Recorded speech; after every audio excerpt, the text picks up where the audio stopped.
মিনিটের ভিতরে আমি যদি সুবহানাল্লাহ পড়ি, 1 মিনিট সুবহানাল্লাহ পড়লে 100 বার সুবহানাল্লাহ বলা যায়। এটা পরীক্ষা করে দেখা হয়েছে, আপনি পরীক্ষা করে দেখতে পারেন। সুবহানাল্লাহ সুবহানাল্লাহ সুবহানাল্লাহ গুনে 100 বার সুবহানাল্লাহ পড়তে কতক্ষণ সময় লাগে? সর্বোচ্চ 1 মিনিট সময় লাগে। 1 মিনিট আপনি 100 বার সুবহানাল্লাহ পড়তে পারেন। আর 100 বার সুবহানাল্লাহ পড়লে কি হবে? সহিহ মুসলিম হাদিসে আসছে, নবী সাল্লাল্লাহু আলাইহি ওয়াসাল্লাম বলেছেন, কেউ যদি 100 বার সুবহানাল্লাহ পড়ে, আল্লাহ সুবহানাহু ওয়া তাআলা তাকে 1000 নেকি দান করেন। 1000টি বিনিময় আল্লাহ তাআলা তাকে কিয়ামতের ময়দানে দান করবেন 100 বার সুবহানাল্লাহ পড়লে।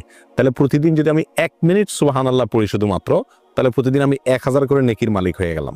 30 দিনে 30,000। এভাবে হিসাব করেন সারা বছর, সারা জিন্দেগি কি পরিমাণ দাঁড়াবে ইনশাআল্লাহ। 1 মিনিটে আরো কি করতে পারি আমরা? 1 মিনিটে আমি 10 বার সূরা ইখলাস পড়তে পারি। কয়বার? 10 বার। পড়ে দেখেন 1 মিনিটে 10 বার পড়া যায়। 9 বার কমপক্ষে আপনি পড়তেই পারবেন। নবী আলাইহিস সালাম তার এক হাদিসে বলেছেন যে, তোমাদের মধ্যে কেউ কি প্রতিদিন